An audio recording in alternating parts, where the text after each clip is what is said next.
Vamos para mais um shot de direito eleitoral? Vamos. Depois de um longo tempo sem gravar nada, estou de volta. Muita calma nessa hora. Temos muitos concursos por aí. Então, vamos estudar, gente. Vamos estudar.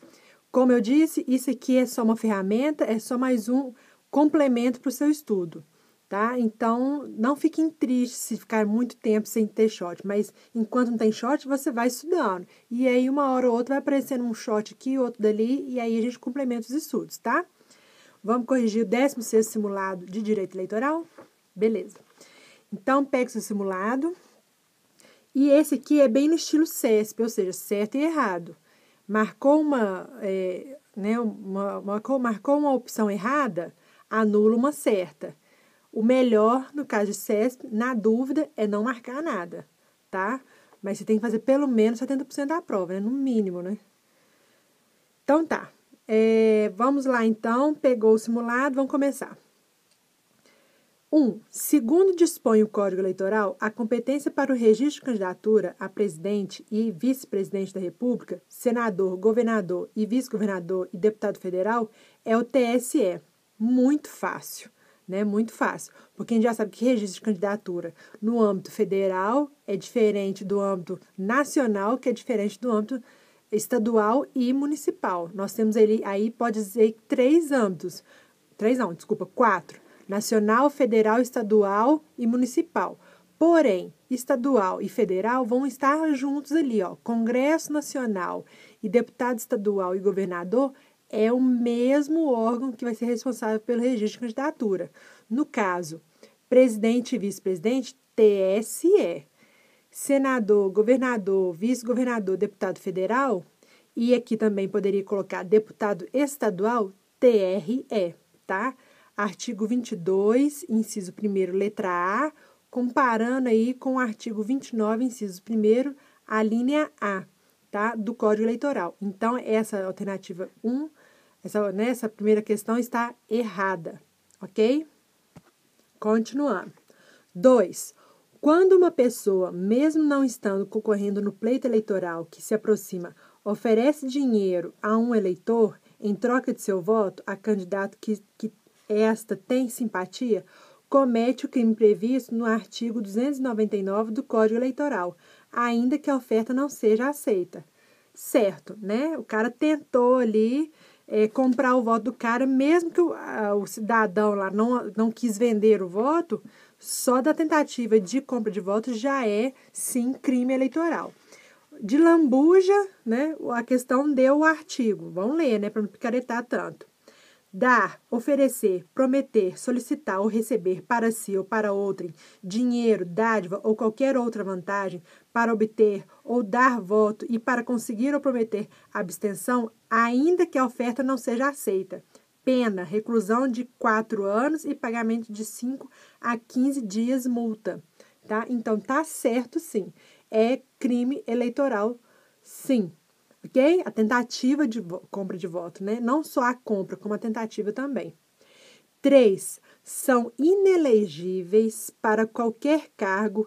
Falou em inelegibilidade, o que você pensou? Lei Complementar 64 de 90. Os magistrados e os membros do Ministério Público que forem aposentados compulsoriamente por decisão sancionatória, que tenha perdido o cargo por sentença ou que tenham pedido exoneração ou aposentadoria voluntária, na dependência de processo administrativo disciplinar pelo prazo de 8 anos. Correto, gente. Se você olhar aí, ó, pode perceber que é tudo algum tipo de penalidade. Aposentadoria compulsória por decisão sancionatória. Tenham perdido o cargo por sentença, ou que tenha pedido exoneração ou aposentadoria voluntária na dependência de processo administrativo, é treta. Aconteceu alguma coisa para acontecer uma dessas hipóteses aí. Então, cai num caso de penalidade e, sim, essa pessoa se torna inelegível. E é pelo prazo de 8 anos? Sim, porque é o prazo que a lei da ficha limpa alterou, certo? Então, está correto. É o artigo 1º, inciso 1º, a linha Q da Lei Complementar 64 de 90. Beleza? Ok. 4. Nos 3 meses que antecederam as eleições, na realização de inaugurações de obras públicas, é vedada a contratação de shows artísticos pago com recursos públicos, sendo, entretanto, permitido ao candidato comparecer à solenidade, participando da mesma sem restrições. Olha, o problema dessa aí, principalmente que eu vejo, é esse sem restrições. Não tem nada sem restrição, não. Onde que está isso? Artigo 73, inciso 4, alíneas B e C da Lei das Eleições, 9.504. Tá? Vamos dar uma olhadinha nela lá. Espera aí. Artigo 73. Cadê?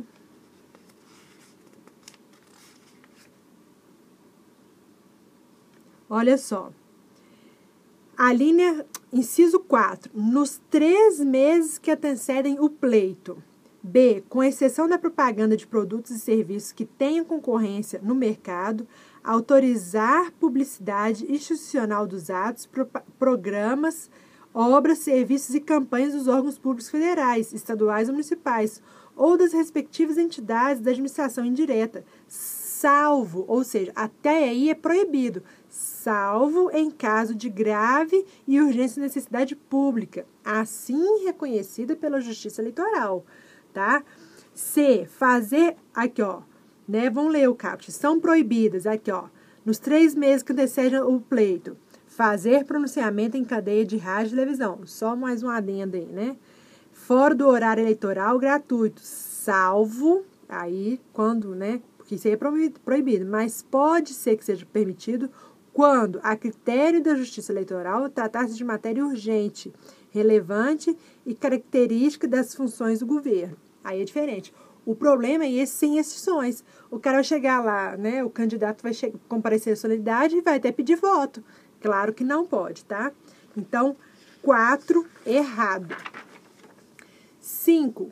Quem causar propositalmente dano físico ao equipamento usado na votação, no caso a uma urna eleitoral, responde pelo crime de dano qualificado, disposto no artigo 163, inciso 3º do Código Penal Brasileiro, já que não existe tipo próprio na legislação eleitoral passível de punir tal ação. Nessa hora, eu lembrei do cara que que ateou fogo na urna na última eleição, né, em 2014. Levou uma garrafinha de gasolina e jogou lá e, né, causou uma confusão. Gente, dano físico a equipamento usado na votação é tipo de crime previsto, sim, na legislação eleitoral. Olha o artigo 339 do Código Eleitoral.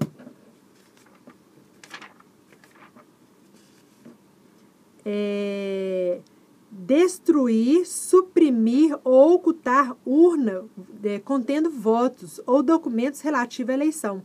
Pena, reclusão de 2 a 6 anos e pagamento de 5 a 15 dias multa. Então, ó, destruir, suprimir ou ocultar urna. Sim, é penalidade prevista no Código Eleitoral, não precisa se remeter ao Código Penal porque é previsto na legislação eleitoral. Então, a alternativa está errada. 6. Está simulado junto ao TSE que, conquanto investido de poder de polícia, não tem legitimidade o juiz eleitoral para, de ofício, instaurar procedimento com finalidade de impor multa pela veiculação de propaganda eleitoral em desacordo com a Lei 9.504. Olha só. Primeira coisa, está simulado, ou seja, súmula do TSE. Tem que ler? Ah, não está previsto no meu edital. Meu filho, leia. Vai ajudar bastante a você entender um tanto de coisa que você tem que estudar que está previsto no seu edital. Não quer dizer que não esteja escrito súmulas do TSE, que um dos artigos, dos temas cobrados ali no seu edital, não quer dizer que não vai cobrar a súmula. Cuidado com isso, tá? Então, súmula do TSE, lê. Gente, só tem 21 e nem são 21 súmulas, porque está pulando algumas. Muito tranquilo. O problema aí, ó, não tem legitimidade o juiz eleitoral para de ofício. Com certeza não. De ofício, ele não pode chegar e, né, investido no poder de polícia, instaurar procedimento com finalidade de impor multa, tá? Porque aí poderia ser alegado que ele está cerceando a liberdade partidária ali, de fazer campanha, etc. De ofício, não. Onde que está isso? Súmula 18. Olha só.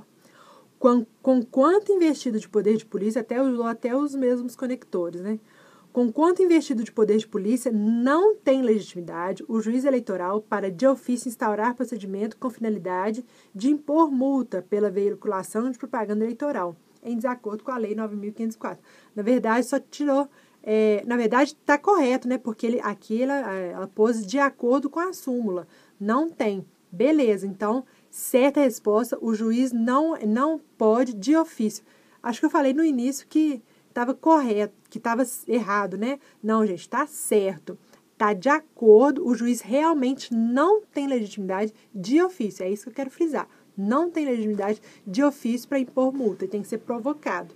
Que aí vai ver se está realmente acontecendo veiculação de propaganda eleitoral em desacordo com a lei. Ok? Beleza. 7. Entendo um partido... Não, ótimo. Entendo um partido político por advogado devidamente constituído, ingressado com a ação de impugnação de registro de candidatura, consequentemente, fica o Ministério Público impedido de ingressar com demanda judicial no mesmo sentido. Claro que não, né, gente? O Ministério Público vai ficar de mãos atadas por causa disso? Claro que não. Tá? Errado. Onde que tá isso? Artigo 3º. Vamos lá. Da Lei da Lei Complementar 64 de 90, artigo 3º. A Mel tá aqui olhando para mim, né, princesa? Espera. Olha o caput. Caberá a qualquer candidato, a partido político, coligação ou ao Ministério Público, no prazo de 5 dias, contados da publicação do pedido de registro de candidatura, impugná-lo em petição fundamentada. Beleza. Tá? Percebam que não fala nada de cidadão, ok? Resolução do TSE vai falar de eleitor, mas aqui na lei complementar não fala em cidadão. É partido político, candidato, coligação ou MP. Agora vamos olhar o parágrafo 1º. A impugnação por parte do candidato, partido político ou coligação não impede a ação do Ministério Público, no mesmo sentido. Lógico que não, né, gente? Óbvio que não. Vai que é uma treta aí, né? Sei. 8. O artigo 265 do Código Eleitoral, vamos lá nele, prevê hipótese de recurso inominado. Vamos olhar a palavra, inominado, sem nome, de competência do Tribunal Regional Eleitoral quando se tratar de matéria civil, contra atos, resoluções ou despachos dos juízes ou juntas eleitorais. Correto. Esse é chato, tá? Esse é picuinha da picuinha. Mas vamos lá, mais uma coisa para a gente aprender. Artigo 265. Dos atos, resoluções ou despachos dos juízes ou juntas eleitorais, caberá recurso para o Tribunal Regional. Aí você pergunta, qual recurso? Inominado. Por quê? O artigo fala o quê? Caberá recurso para o TRE. E ponto final. Tá? Então, a questão 8, ela está correta, porque é um recurso inominado, sim, mas cabe recurso, ok? Beleza. 9. O Código Eleitoral, ao fixar a pena privativa de liberdade, na maioria das vezes, não faz referência à pena mínima. Por não existir dispositivo legal naquele ordenamento jurídico fixando o mínimo, caberá análise subjetiva do magistrado, quando a pena ser aplicada, fundamentando em sua decisão os motivos que o convencerem a adotar o quanto mínimo. Só de você ver uma análise subjetiva, como é que ele vai motivar, como é que ele vai justificar isso na sua decisão. É complicado, você não acha, não? É claro que está errado. Olha o artigo 284 do Código Eleitoral, que a questão não está falando, não, mas é lá que está falando isso. Olha aqui. Sempre que este Código Eleitoral não indicar o grau mínimo, entende-se que será ele de 15 dias para a pena de detenção e de 1 ano para de reclusão. Então, quando não falar pena mínima, é porque o mínimo para detenção é 15 dias e 1 ano para reclusão. Ok? Tranquilo. Então, 9, errado. Não tem nada de análise subjetiva do magistrado. 10. Tido como princípio basilar do direito eleitoral, inscrito no texto constitucional, o princípio da eficiência determina que o agente político ou administrador seja 100% eficiente. É complicado. Primeiro, o que eu vi aqui? Essa aqui está errada. Mas o que eu vi que está de errado? Princípio da eficiência não é princípio basilar do direito eleitoral. Se eu estiver errada, me corrija. Mas não é princípio basilar do direito eleitoral. Princípio da eficiência, não. E outra coisa, 100% eficiente. Me mostra essa pessoa que eu quero conhecê-la, tá? Ele tem que ser eficiente, mas 100%? Então, 10 está errado porque pôs um conceito aqui e viajou na maionese. Porque princípio da eficiência não é princípio basilar do direito eleitoral, não. E administrador 100% eficiente? Duvido, tá? Então, essa foi a explicação que eu encontrei para essa 10 aqui. Se alguém viu outro erro, porque realmente ela está errada, se alguém viu outro erro, pode mandar. 11. O princípio da anualidade da lei eleitoral foi consagrado no sistema jurídico brasileiro pela Constituição, cujo texto pertinente originalmente limitava-se a estabelecer que a lei que alterasse o processo eleitoral só entraria em vigor um ano após a sua promulgação. Já vou falando. A 11 e a 12 são questões polêmicas, ao meu ver. O que acontece? A lei que alterasse o processo eleitoral, está falando na 11, a lei que alterasse o processo eleitoral só entraria em vigor um ano após a sua promulgação. A 11 está claramente errada. Por quê? De acordo com o artigo 16 da Constituição Federal, nós vamos ver que ela entra em vigor na data da sua publicação. Certo? Certo. Olha lá. Vou ler só de chata. Porque a 12, quero ver quem vai comprar essa briga junto comigo. Olha só, olha 16. Artigo 16 da Constituição. A lei que alterar o processo eleitoral entrará em vigor na data de sua publicação, não se aplicando à eleição que ocorra até um ano da sua vigência. Ou seja, vigência e publicação vai ser igual. Publicou, entrou em vigor. Porém, ela só vai ser aplicada na próxima eleição, na eleição que ocorra depois de um ano, não se aplicando à eleição que ocorra até um ano. Ou seja, se uma lei entrou em vigor, ela foi publicada em julho de 2014, quando que ela vai entrar em vigor? Julho de 2014. Porém, ela não vai ser aplicada às eleições de outubro de 2014. Só as eleições depois de julho de 2015, quando ela completar um ano, quando ela fizer o aniversário de um ano. Então, é a aplicação que vai dar um choque aí. Vigor na data da publicação. Aplicação só nas eleições que ocorrerem depois de um ano de vigência dessa lei. Entendido? Beleza. Então, olha a 12. Não vai latir, não. Vem pra cá, vem. Vamos lá, 12. Então, 11, errado, tranquilo. Não late. 12. Introduzida no texto constitucional por meio de emenda, a nova redação do dispositivo que consagra o princípio da anualidade da lei eleitoral aperfeiçoa a redação do texto constitucional, ao igualar, olha que saco, igualar os conceitos de vigência ou aplicação e de eficácia. Essa questão é complicada, porque olha só, quando ele coloca aí, pergunta a qualquer professor de português, conceitos de vigência ou aplicação, quando ele não coloca um de vigência e não põe uma preposição depois do ou, de aplicação, quer dizer que vigência e aplicação são sinônimos, de acordo com o enunciado, porque ele pôs conceitos de vigência ou aplicação. Não tem uma preposição antes, depois do ou, falando de vigência ou de aplicação.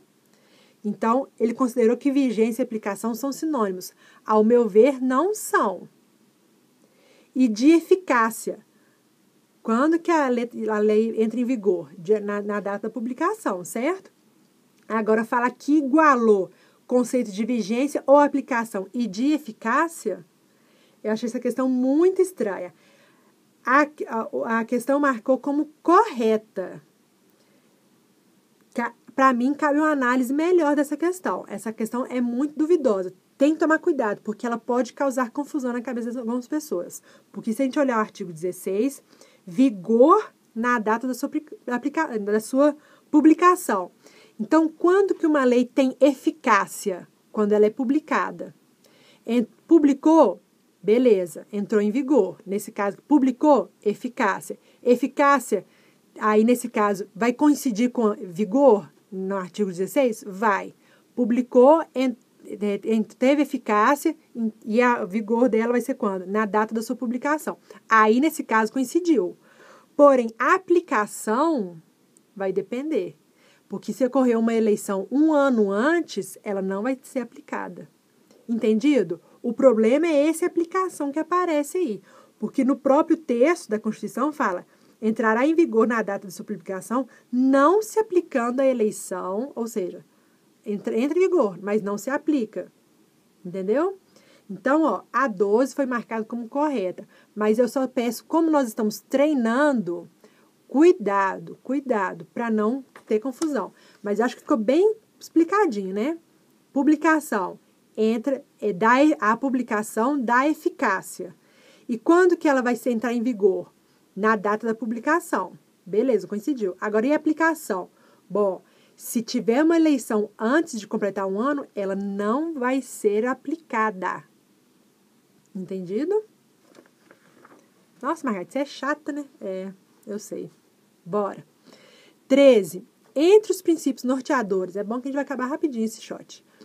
Entre os princípios norteadores do direito eleitoral brasileiro, inclui-se o princípio da igualdade, o princípio do devido processo legal, o princípio da publicidade e o princípio da preclusão ou da eventualidade.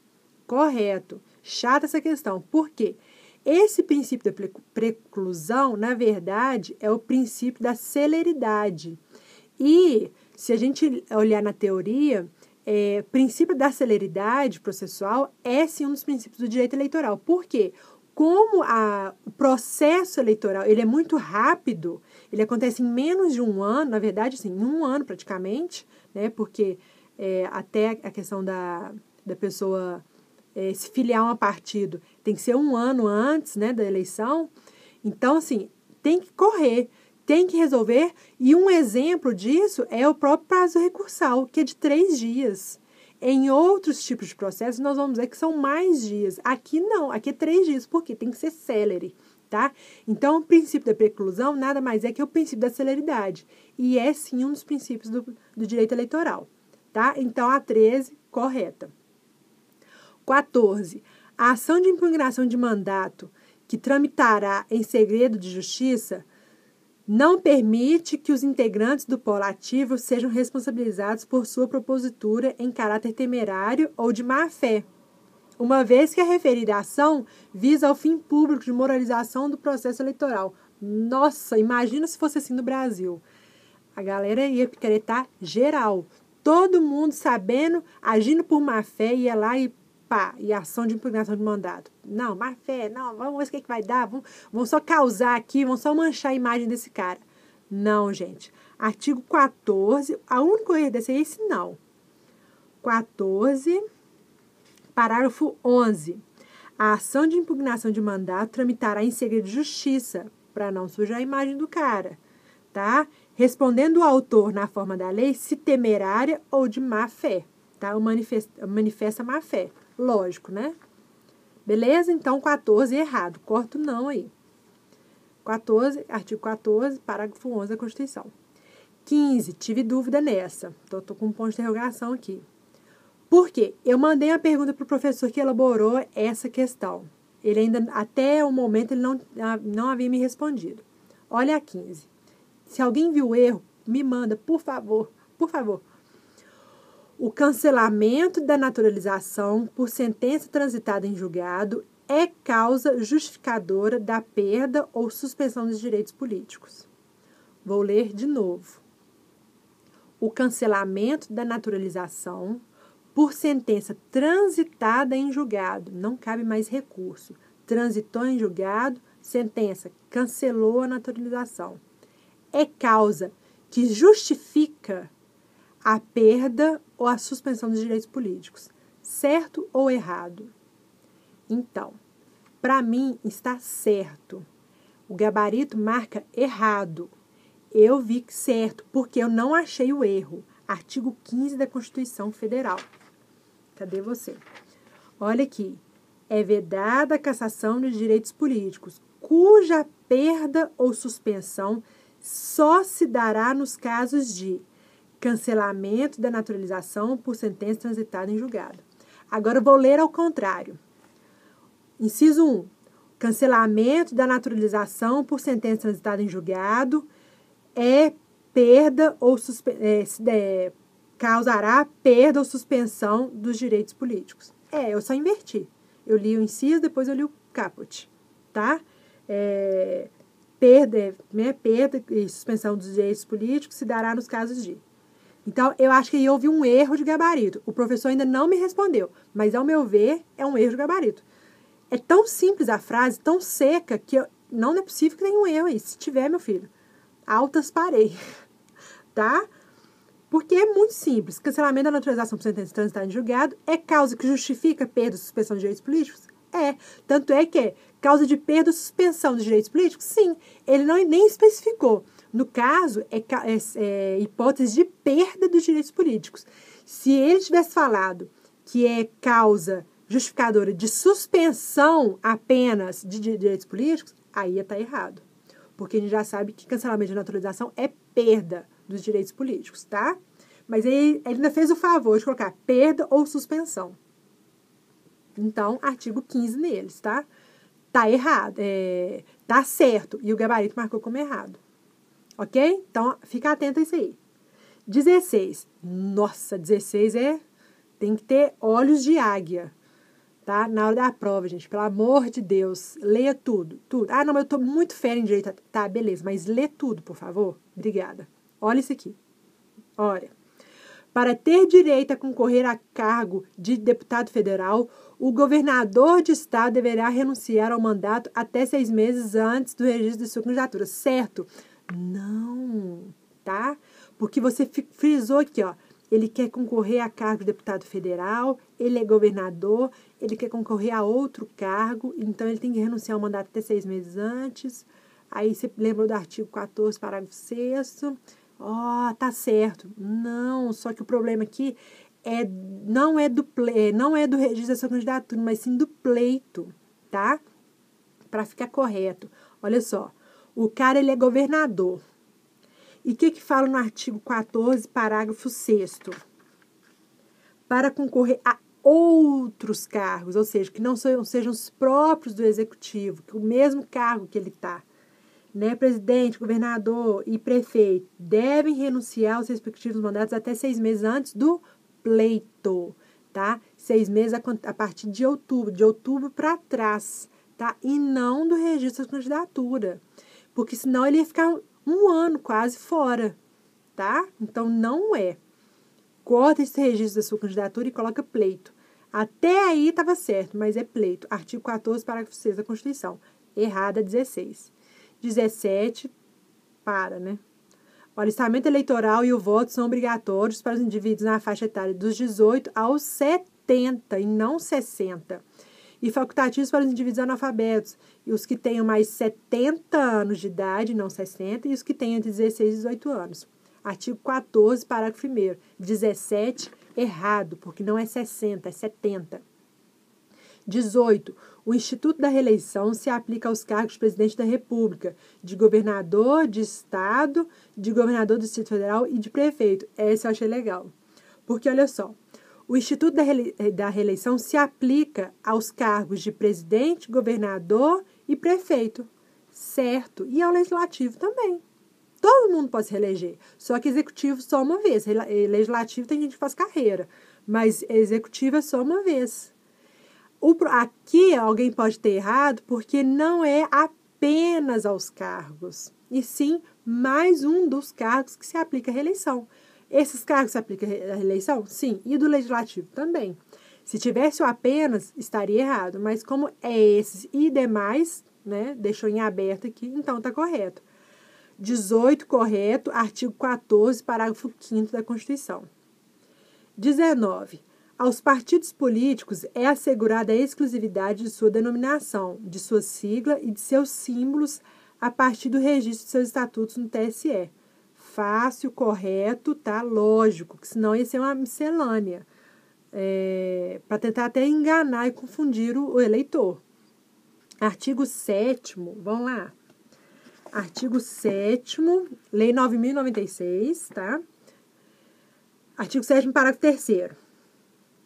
Somente o registro do estatuto do partido no TSE assegura a exclusividade de sua denominação, sigla e símbolo, vedada a utilização por outros partidos de variações que venham a induzir erro ou confusão. Acabei de falar, tá? 18, correto.